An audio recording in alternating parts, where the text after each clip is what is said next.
The problems, the pain, the trauma, the grieving.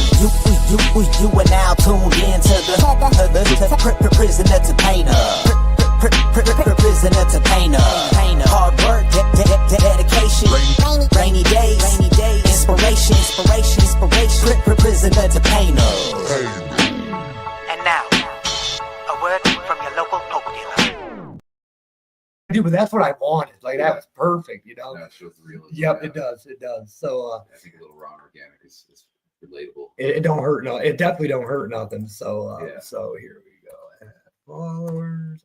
Enter. Okay. Welcome to the Prisoner to Painter podcast. I'm Nathan McDermott, and today joining us is Zeke. Hello. Thank you for coming on. Thank you for having the courage to tell your story. You know, it's it no matter if it's a good story, I don't know, I won't say good or bad story, even if it's the path of righteousness or hiccups along the way, it's still a lot of courage to tell your story. Yeah, absolutely. And like you said, you never know who will connect with your story, and it's always good to share. Yes, sir. Exactly. Yeah. So we got this piece of advice from Pastor Mike. Do you mind giving us a little synopsis of what you do at the beginning of the episode, and then we'll work into it? Sure. Okay. Yeah. Awesome. Okay. As in about my life? Yep. Yeah. Well. So, like, what do you do now? I apologize. So, I know you're a realtor, but yeah. But what do you do now for work? So currently, where am I at in life at this moment? Yeah. Okay. So, I'm a full-time real estate broker at Production Realty in town at Jackson. My principal broker is Ben Lataki. He's a really cool guy, and his wife Kitty Ann is a very successful real estate agent within there. Also, very cool people. So I like that place a lot because Ben started the company about 17 years ago. Okay. And he slowly built it himself through making really good relationships with people and, realtors. People come work for him. So it's a fun place to work. It's a diligent place to work, which I really like. That's a rare combination. We have somebody who's really driven, but also fun to be around.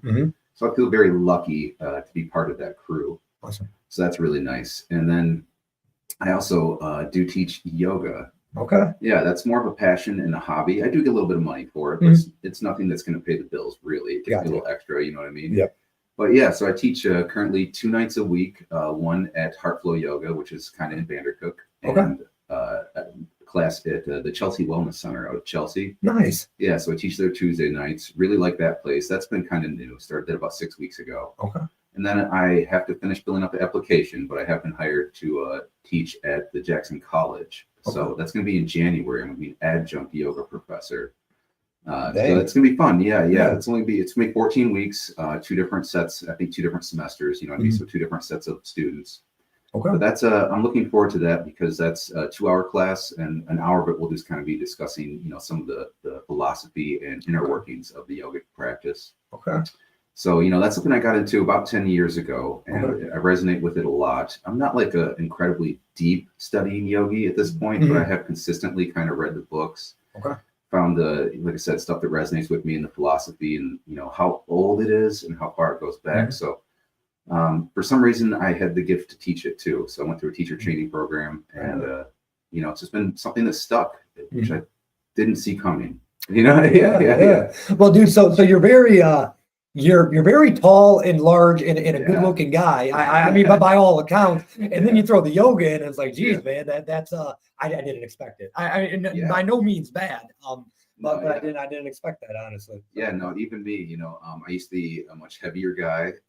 And so it's funny to be somebody that's over 6 foot, be over 200 pounds. And at times I surprise myself with my grace. Sometimes that sounds, after a lot of years of doing the practice, I find myself just kind of floating in and out of these postures at this point. And it's funny because another one, I didn't see this coming. If you would have asked me when I was younger, do you think you'll be a yoga practitioner, let alone a yoga teacher? I would have laughed. Yeah. That's ridiculous. Well, dude, and you're very soft spoken. Did that come from learning yoga, or yeah. Pardon me if that sounds stupid, but did that come from learning yoga, or were you always soft spoken and gentle, I guess? I think I've always had a chillness to me for the most part, but yes, especially like today, I try to meditate regularly, which is, can be hard to do, but like today I meditated for quite a while. And then I also, I went to the gym, so I had a pretty good workout. So I'm feeling very relaxed right now, which is nice. Nice. Right. Yeah. But in general, people seem to tell me that I'm a chill person and that I'm easy to talk to. These are the things you know, I heard some really good words of wisdom years ago. I read it in a book, and it said, listen to what strangers tell you. You know what I mean? And because that's the truth, you know what I mean? We have a hard time seeing ourselves honestly, you know what I mean? And, you know, your friends and family, they love you, so they'll dilute the truth for you also, you know? So we always work into the real story, but whenever I have a question, I will always ask it. So you talk about strangers will tell the truth. Do you ever find yourself having problems with imposter syndrome when being faced with the truth from strangers? Because like hearing like, oh man, you're doing great from a stranger. It's like, well, you're probably telling me the truth, but you know, am I really doing great? I know a lot of people struggle with that. Yeah, I think that's maybe just part of being a human. I of course do, you know, especially because, you know, maybe you put your best foot forward. Maybe there's just the truth of you comes out when you know, you talk to other people, you know, the real you. But then there's of course the person, you know, that has the voice kind of chattering all the time, you know, when you're alone at night, or, you know, when you're sitting somewhere and just, you know, kind of thinking. You have all sorts of, I guess we'll say insecurities, but just that voice of doubt, you know, tends to chatter and creep in when it's quiet. Yeah, that's it. And it's funny because maybe you can believe, you know, maybe you're not as you know, successful or as calm or as consistent as you actually show up to be. You know what I mean? Who you show up as and your actions really are, I think, a lot of who you are. But we also, I think, struggle with some of that voice that tells us, you know, that maybe you're not that person, or well, there's this instance where you weren't that person. So the 1 out of 500. Just the way the brain works, I feel like, man. It does. And that's I think something you have to accept. You just have to even try to calm that voice by saying you're looking for, you know, instances of pain or danger because you don't want that to happen again. And that's just your nature. You know, pleasure seems to be always fleeting, while pain seems to be somewhat amplified through our memory. So wise words, man. So you know, I know you watched a couple episodes. We run everything about the same. That to me is good and bad. We're working on the bad side of that, but I think it makes for consistency, and I think it makes for good stories. So did you grow up here in Jackson? Yep. My parents moved here when I was 2 years old. I grew up out on Lee Road. Okay. Yep. And so I always went to Michigan Center schools from preschool all the way to graduation. Yep.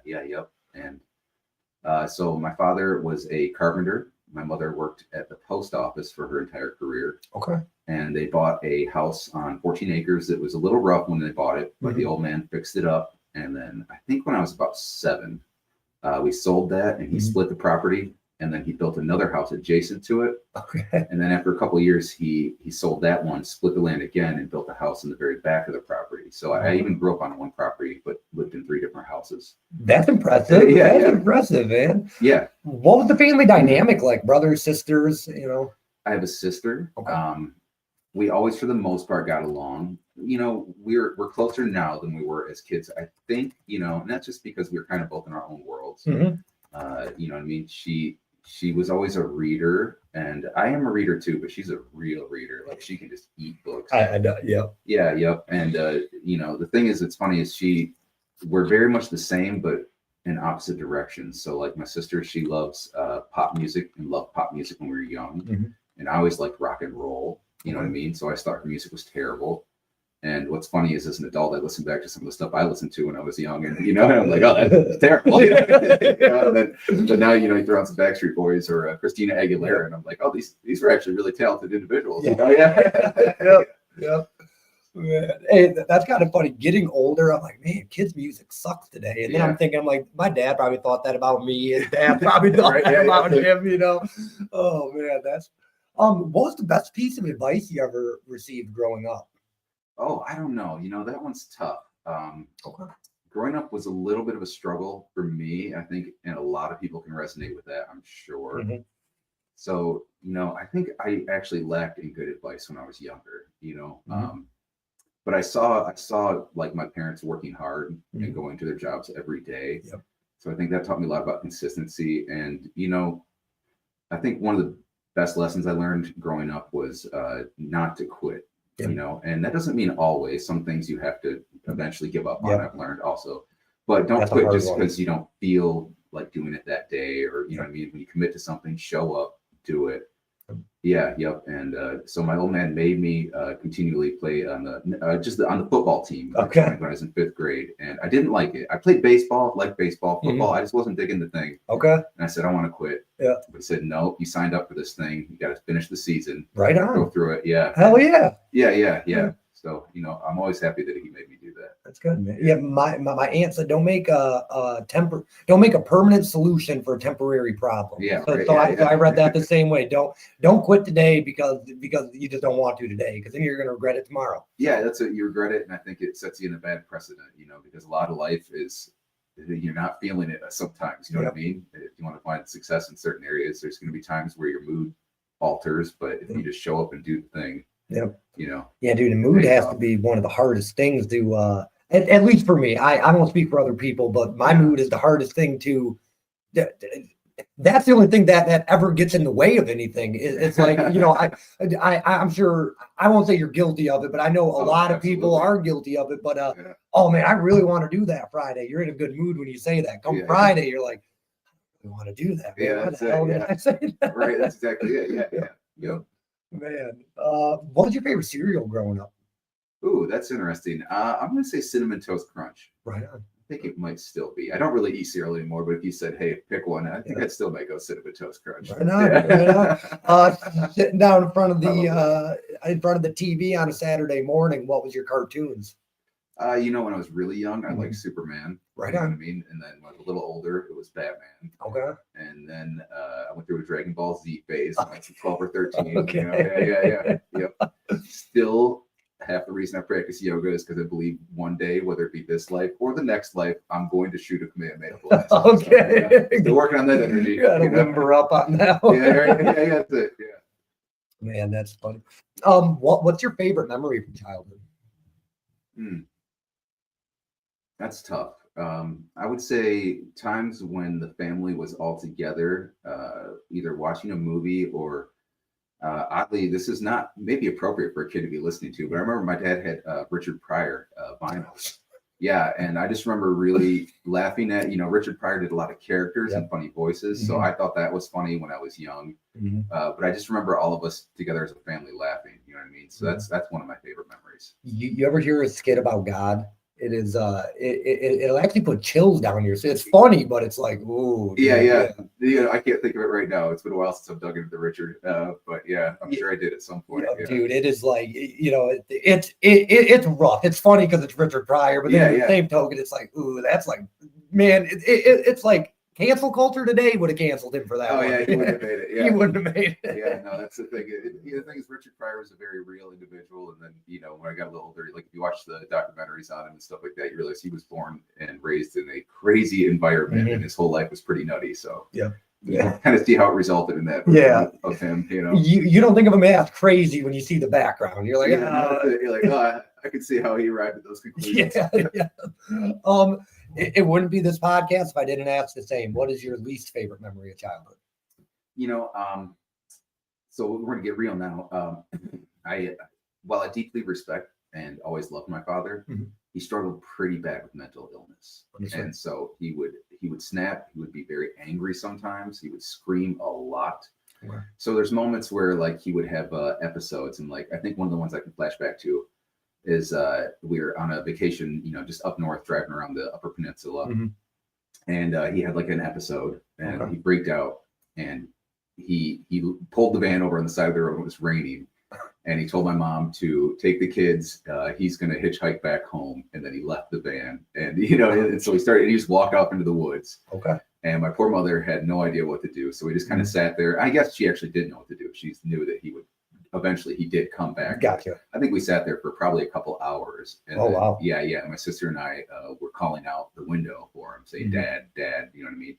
So stuff like that, where you're like, okay, and like I said, it's one of those things where he was a very full spectrum individual. Is what I'll say.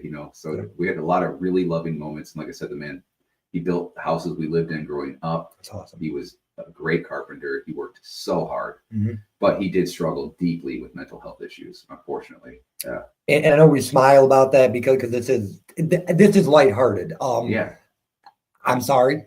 A, but B, as a child, clearly you weren't smiling. Was How did that wear on you growing up? Yeah, it was hard because at times he would be hard on me. He'd be hard on my mother, which always makes you feel a little weak and powerless, because you don't feel like you can defend her. Yep. And then at times he would be hard to my sister, but I think he really loved his little girl. She was the first. Gotcha. And so he was usually kind to her, but then the double-edged sword of that was, she's very sweet, very sensitive, as we both are. Yep. But when he was harsh to her, I think it hurt her very deeply. Understood. So I got a little used to it, and I just kind of accepted it. And then, when I was maybe some point, I kind of realized that he was mentally unwell. Like I realized like this maybe, there's a part of him that is not stable. And so I tried my best to quit taking it personally. And I think that really helped me a lot. Well, and I don't know him personally clearly, but like in that era of people growing up, it's like you didn't go to the doctor for that type of thing. No, that's exactly it. So, yeah, that's it. And, even then, mental health is still such an interesting and delicate subject. It's just starting to get explored and developed, I think, more to a better level. So yeah, in the 90s, it was like, there was, I don't know what was available to him, but he certainly wasn't going. Well, and then even what I've learned is like my mom, she was seeking out mental health, things to help her, 80s, 90s, even her trying to seek it out. Yeah. It was almost like they laughed at you. I mean, not every doctor, but that's not real. That's in your head. It didn't seem like things were available. Yeah. It's like, well, it is in my head. That's the problem. That's it. And it's such a vast spectrum of different hues and tones that come with mental health. So I think it's really you're prying apart something that's going to take a lot of time and study before they can truly start helping people. And God bless anybody involved with it, because I know they're doing their best. But we're all so different that I think the mind is just a crazy infinite place. So there's infinite things can go wrong as well as right. And it's really hard to say like, this brain's not right and this one is, because it's like no two brains are the same anyways. That's so true, right? That's it. Man, how was school for you? Did he fit in well? Kind of a mix. I didn't really like school, and I know why, because I still don't like traditional formats of being told what to do, when to show up. You know what I mean? Yep. And that's definitely why I think successful in real estate is because there's a lot of you set your appointments, because I'm an active person. I could do well in school, but the regimen of it, the sitting still, I never did well with that. So school was okay. Did a lot better when I became a high schooler and I had a lot more freedom, I would hang out with my friends a lot, I did skip school a lot towards the end, but it was a funny thing because I went to Michigan Center, like I said, and I kind of oddly planned, like 9th and 10th grade, I took a bunch of required courses instead of electives for the years coming. So by the time I was a senior in my last semester, I only needed half a credit to graduate. Okay. So I just really was like, okay, I'm going to show up to one class. I'm going to get my half credit. I'm going to graduate. So I didn't take any of the other ones serious. You know what I mean? Yep. So I'm glad I had a lot of fun, but also, there is that thing of like realizing habits do get learned. You know what I mean? So there's that maybe, that the thing of like, oh, maybe I could have developed better habits that would have served me better as an adult. But at the same time, hell with it, I've done okay. No, we're sitting here, man. What was your favorite subject? That's tough. Also, another one, I just wasn't interested. Yeah, I get it. So like when I hit 9th grade, I got a guitar and I started playing that. So I would skip school a lot and just play my guitar, and we would go to concerts. So I guess you could say maybe band. We'll say band. Okay. Yeah. All right. Yeah. Who was your favorite teacher, if you could say one? Yeah. Don't have one really. Nothing. But yeah. That's funny. It was there were some okay teachers. Yeah. There were some pretty bad teachers. There's a couple that got caught fooling around with girls. After they graduated was one of them, and then another one not so much, but he was a counselor, so he didn't actually get fired or shamed. He just had to get, well, anyway, he had to move school. Yeah, He had to move his career. Go somewhere else. Yeah, Go- get out of here. Yeah. Oh my So god. it's one of those where, and I know that's a lot of people's history. And that's, I think, the truth of a lot of people's reality is like, not every teacher was great. It was a small town school. I'm pretty sure, there's a couple of them that definitely were drunks, and Seriously. and the thing is, I'm not even judging them. They're just people living their lives trying to get through, so. Dude, it's funny because like as a kid, I'm like, oh man, teachers are like held above the law is what it seemed like. And then you grow up and you're like, God, my teacher was getting wasted every weekend. Yeah, right. It's like, what the hell, man? Oh, geez. So normal high school experience. It sounded like you played 2 sports. It sounded like you really liked baseball. Yeah. That was when I was younger. So that was like little leagues. You know what I mean? I like baseball. I did like play, football, did some sports, but like I said, thing is, I really got into music by the time I was 13, 14. Mm-hmm. And so I kind of like lost interest in hanging out, doing school stuff. I had a group of friends that I really liked, just had a good time, really. That's what it was, and just, played music, hung out, went on little adventures, loved walking in the woods, still love walking in the woods. So we would like, take off and go hit some trails and just hang out. Awesome. Yeah. Who is the most influential person in your life? That's another interesting one. I've had a few people. I'd say maybe a couple. There's a really sweet yoga instructor, my first person that I really started going to, and by complete coincidence, I saw her earlier today. At the gym. She's an older lady, but she was, I just say, sprightly. She was, even though she was near 70, she could just float like a butterfly around the room. She was in crazy good, mental, spiritual, physical shape. Mm-hmm. And so I think that inspired me because there's a time where, like, even when I was young, I used to weigh 300 pounds. So I was a lot bigger of a guy. Wow. So I think, seeing somebody like that made me start taking my health serious. Mm-hmm. And then I think when you start pulling that thread, it started making me take my, not just my physical health serious, but my spiritual and mental and emotional health much more serious. How old are you? I'm 38 years old now. No way. That's Dude, not I too thought bad. you were 25. No, I swear, dude. I thought we were like, I'll take that. I thought we were in the same. I'm like, oh man, he's my age. Like Yeah. I just turned 28. No, we're 10 years awesome. off. Wow, okay. Well, you look damn good. Seriously. I'll take that. Holy cow. Well, and then also to understand the story, I'm like, man, just the way you're talking, I'm like, wow, he's older. You just don't look it like at all. You don't. Cool. Yeah. Awesome, man. So 300 pounds. Yeah. When did you lose all the weight? That's been a slow journey, but I lost a lot throughout my 20s, and then, it's one of those things where I waved up and down, what I mean? But I've slowly kind of trended downward. And then over the last couple of years, I really started taking my health serious and just, feeling more driven in that department, Yes, sir. So, Hey, I apologize for my, I apologize. Yeah, you're okay. Going Plug live. it. Dude, well, because Part of being live. well, and that mishap that we had quite clearly prior to the show, it made me forget to plug in the laptop because because I didn't even think it was going to work. I was like, I kind of gave up on it. It was a lost cause, but awesome. No, okay, I apologize. So where were we? I'm sorry.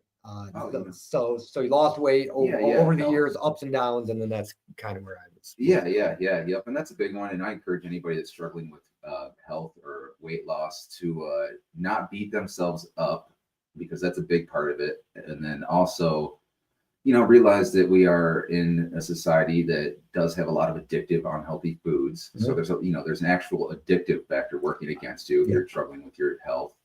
And then just to start small habits, don't try to boot camp yourself. I think that was a mistake I kept making, where you're like, I'm going to do this and this and this, and you can maintain it for maybe a few weeks, but then you feel discouraged and you cut off. So start with small habits, doing walks. Maybe a walk turns into a run. Mm-hmm. Maybe a run turns into doing a run and lifting weights. Maybe start doing yoga. That's a great place to start. Okay. Yeah. Heck yeah. Yeah. What does spiritual health look like for you? You said spiritual. Yeah. And that's part of one, I always wanted to be, I was always spiritually adventurous. I always loved experiences. I've always loved people, bonding, having fun.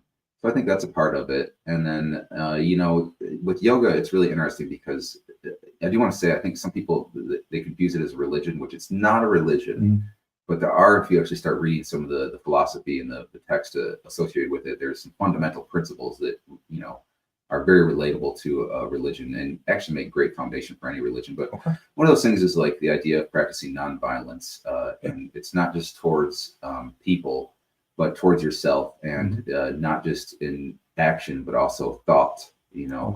So to be nonviolent to yourself in thought, I think is something that's interesting. And, you know, a big part of the practice is realizing that you're not necessarily the voices in your head. You know, you are the observer of these voices, and you need to separate from them and start, you know, catching that stuff, because, you know, you'll maybe say something that's very harsh and critical, and you're so used to that you just let it fly, you know. And there's a part where you can actually say, you know, the brain is just a machine. Its job is to think and spit out thoughts, and I can reject thoughts. I can send them back. I can ask for better results, and it's kind of amazing that it will deliver for you if you actually ask it to do these things. Heck yeah, man. That's okay. No, seriously, that intrigues. Look, I'm always attentive and smiley a lot because I really love everybody's story, but some stuff really sticks out to me. That's very cool to me. Like just don't be harmful to yourself, and the way you talk can be harmful. Like it, and then I've also heard it put. Would you let somebody talk to you the way you talk to you? And it's like, not, you know? Exactly it. Yeah. You know, that's it. Even furthermore, it's would you talk to somebody else the way you talk to you? I'm thinking like, no, I would never be that critical to somebody, you know? So I know we're going to get to another part of your story, but I did want to talk about you becoming a realtor. What made you want to become a realtor, man? Like what was the driving force, and when was that? So I got licensed. I'm completing my 4th year in December. Awesome. Yeah. And I grew up. Like I said, I started working with my dad building houses when I was 14. And so that introduced me to a really interesting, you know, world of what housing is, and you know, kind of loving what it takes to build a house. You know, I feel like there's a spirit in a house now, in a building, and you know, when it's built well. It's a thing of great pride, I think, because the structure is probably going to last longer than you are alive. And that's very cool. So I love that. But, you know, one of the things he told me, especially by the time I was 19, he said, I don't want you to do this. You know, he was a framer, which is a very rough part of hard on your body. Yeah, exactly. It chewed him up physically. And so, you know, I got into that. But then, you know, the thing is, when I was 19 or 20, and this is where this is, you know, things get fun, you know, I got into sales, but it was through the medical marijuana. You know, so that went legal when I was 18. So I got really into that scene, and we'll round back to that. I said the 20s could be part 2. That was the fun wild years. Awesome. But I was always good at sales, you know, and that was one of those things where, you know, when you're 21 and you're going into dispensaries and you're talking to strangers that own a business, and you know, regardless of what you think of pot, you know, you're showing them a product that you developed, and you know, you're trying to get them to buy, or you know, and then you got to negotiate price, and especially back then it was all hustlers. So you had to really try to understand people, what they're offering you is legitimate, or if they're trying to, you know, lowball you. So you have to get into, you know, understanding who's in front of you and talking with them, and that, you know, develop negotiation skills. But then, you know, just hanging out with average people, you know, you're serving their needs too. So there's a duality to sales, you know, and that goes to real estate. You know, when you get in negotiations, there is the other side, and you're not trying to, you know, take a great advantage of them or anything, but you got to know what they're willing to give up. You have to be willing to ask for it in a way that isn't offensive, but it's just straightforward. And you know that you're representing somebody else's best interest, like your client, you know what I mean? So you got to fight for them.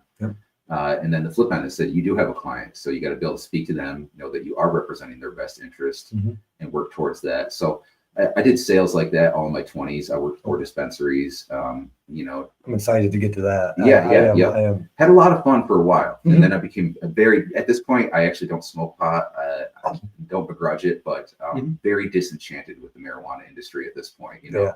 And so that was the thing, is I think I turned 30 and I was like, you know, is this going to be my life, just selling pot, you know? And I'm, like I said, if anybody that is their life right now, I know you're a hardworking person in a difficult industry, and I respect you deeply, but I had just fallen out of love with it, you know? And so I started thinking, I started reading a lot, and I started looking at, for, you know, things for figuring out who you are and what you're doing with life. And one of the really interesting ones was, it said, okay, what did you grow up around? is one. So answer that. So I grew up around a guy building houses for us, you know what I mean? And working with him. And then 2 was, what have you been doing the last 10 years? And I was like, well, I've been in sales. Technically, I strip, selling weed, but strip it down. I was a salesperson. Yeah. And 3, what do other people tell you you're good at? Going back to that. And, people told me I was always very connectable, and relatable and, easy to talk to. Yeah. And so I kind of put those things together, and I thought, oh, I should get a real estate license. I still love housing. I was always, like I said, amazed by the spirit that I think lives in a home or a building. Yep.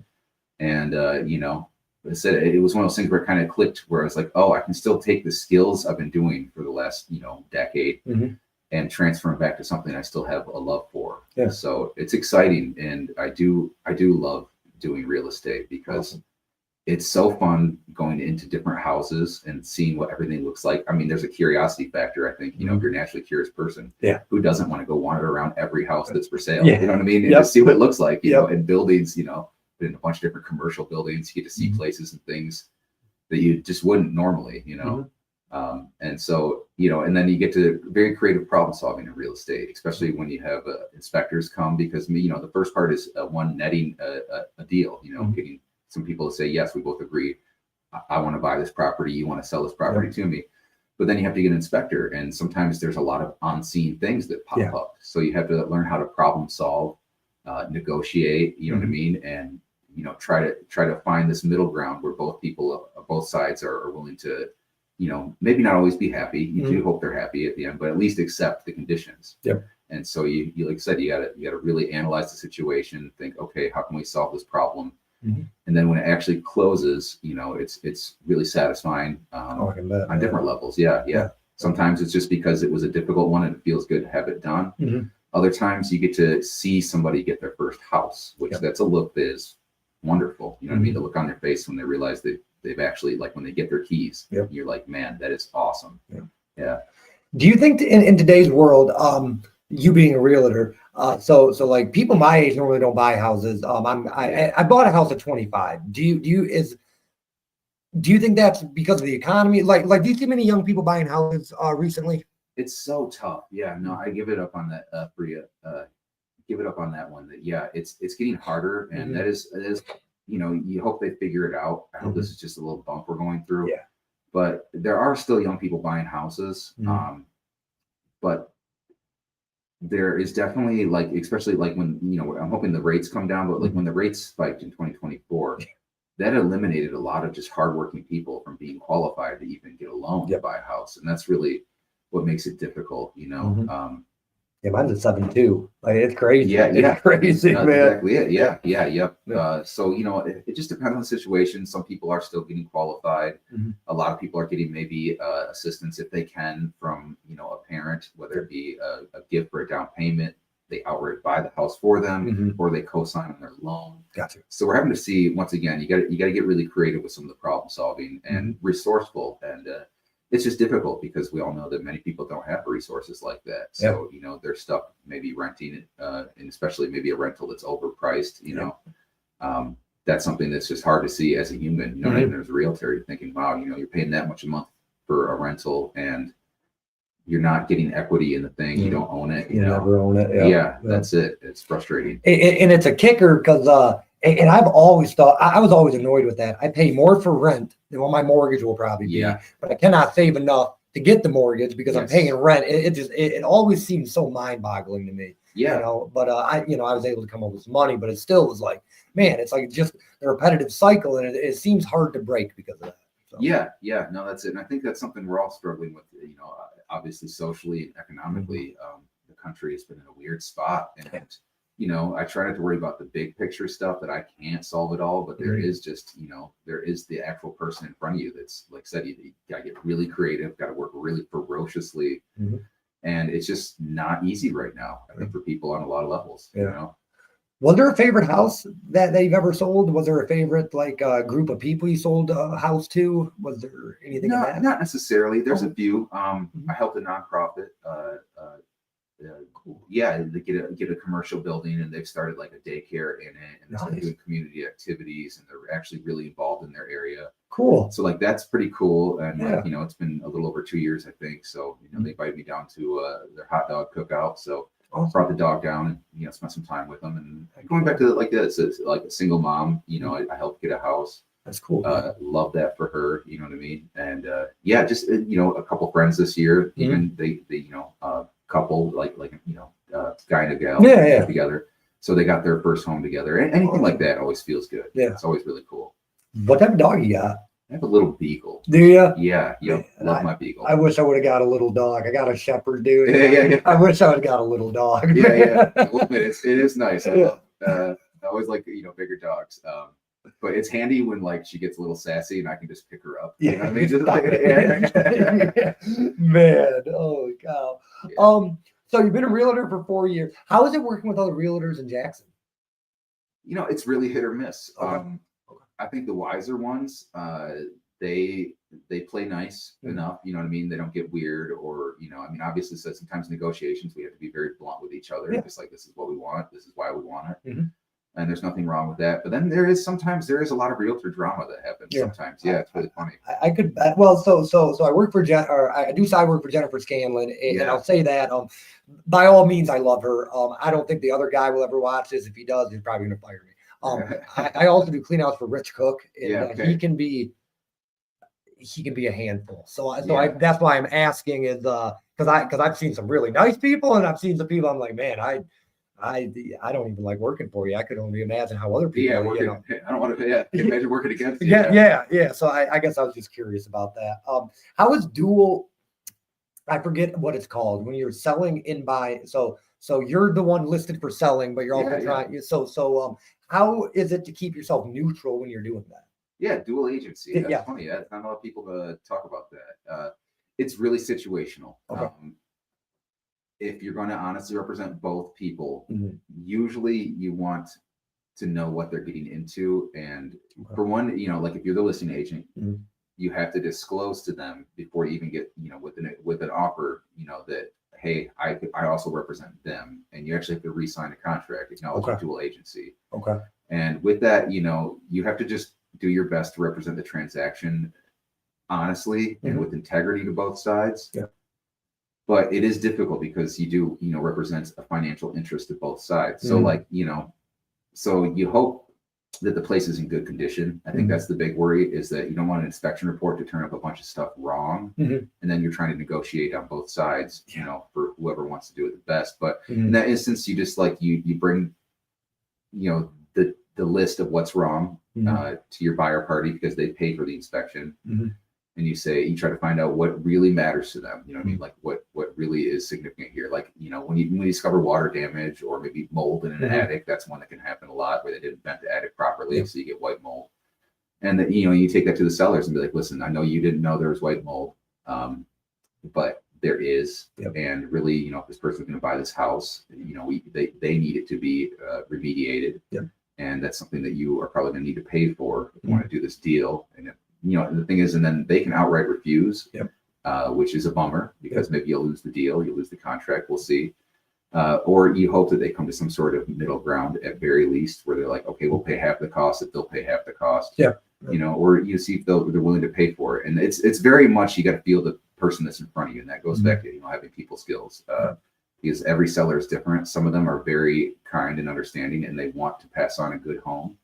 Others are very financially oriented and they don't want to budge on anything, you know? So you just have to represent it with as much honesty and integrity as you can while having, you know, both interests in mind. So that can sometimes be a delicate situation. See, so we had Brent sell us this house, and this actually worked out really nice. John Rumler, he was the only one who ever owned this house. He's the one who sold this house. We had some problem with the plumbing, and man, he was just great. As after I bought the house, you know, it's like it was never a lemon deal, anyways. I just get Roto-Rooter or whatever, you know. But he came out and did it himself with his own thing, whatever. And I was like, wow, man, this is great. Like, you know, that was very cool. And then one other question before we get into the other part of your story, if you don't mind. Sure. So Brent, I'm just asking this from people that maybe get into something and then they feel bad and then they back out.